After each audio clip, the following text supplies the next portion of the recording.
What we're representing here is Indiana during the 1830s. We're trying to show the trade as it developed. Most of them came from Ohio, and they, were migrating west. Why they came here, I have no idea. Every piece that we make starts with a specific amount of clay, and then it goes to specific measurements. These right here are about 1.5 pounds, and they have to be 6 inches tall and 4 inches wide. And that way, if I made one, or if any of the other potters who work here made one, they're all gonna be uniform. But it's sort of like a recipe for pottery. And then if it needs a handle, that'll get put on. We do some face mugs, things like that.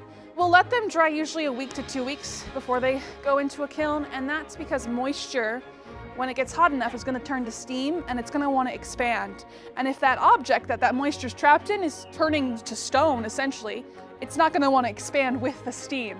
And so that's going to create an explosion.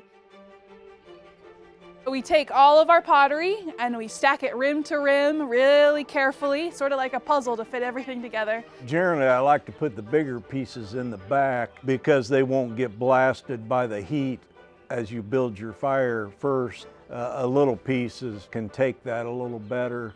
Where we start is at the chimney and gradually work our way towards the firebox. We're going to be trying to jam as many pots as we can in there. And once that's done, we'll build a wall. And they're just bricks that are set dry in there. And it's built not all the way up to the top of the arch of the kiln, but just enough that it protects the pots from the fire. The beginning firing is real slow. It's kind of like a campfire. It's called the water smoking. And you drive out the moisture out of the ware and the kiln walls and things.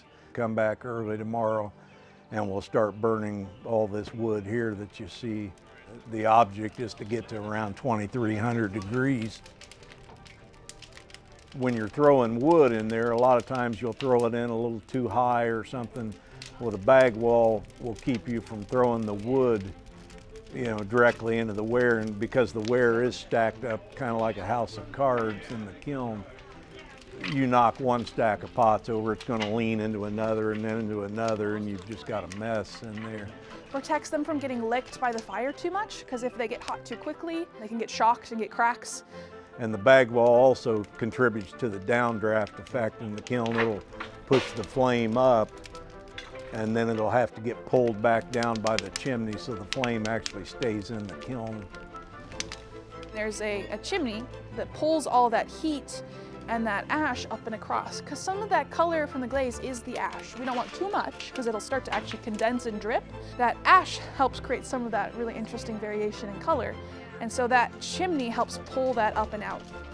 And then we have a dampener on the top, and that can help control our heat as well. And you get to this point where it's so hot that you toss a log in and then you want to get away as fast as possible. And we'll burn it all day, and the object is to get to around 2,300 degrees. And once we achieve that temperature, then we introduce just common ordinary table salt through a couple portals in the kiln. Well, as soon as the salt enters the kiln, it melts and vaporizes, kind of makes a fog inside the kiln.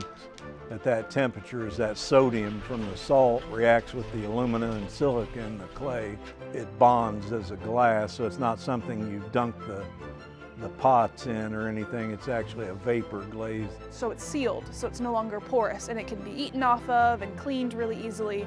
You don't have to worry about food soaking into it. We've got various test pieces in there that we'll pull out of the kiln. We can quench it in water and visually inspect it and see when we've got a proper glaze developed. We'll wait about 3 days to unload this because it's going to need a long time to cool down. You got hundreds of pots and thousands of brick, and they're all glowing and incandescent and very translucent looking when it's up to heat, so it takes a long time for that heat to pass out of the kiln to where you can get back in there and crawl around again. And just how we loaded it, someone will get in there and they'll take stacks and they'll pull them apart and they'll hand them to the person. And they get pulled out one at a time, slowly. Some of the ones on top are lids. Yeah. but you know, you only need so many lids. And then once we get them all apart and set out into the yard here, then we got to go back and carefully, you know, sand all the rims, make sure they're smooth. Stoneware is really wonderful. It's a very compact clay. It's strong. It's called stoneware for a reason. And the salt glaze is incredibly strong. It doesn't chip as easily as a lot of other glazes. It doesn't flake off. So it's a really practical piece of pottery for someone in their pantry or their kitchen, but it's still beautiful. You know, people get the misconception, they'll order something, so can I pick it up next week? It's like, no, it won't even be dry next week, you know, let alone fired and ready to hand it to you. So pottery, it's made very rapidly on the wheel, but the actual finishing process takes a while.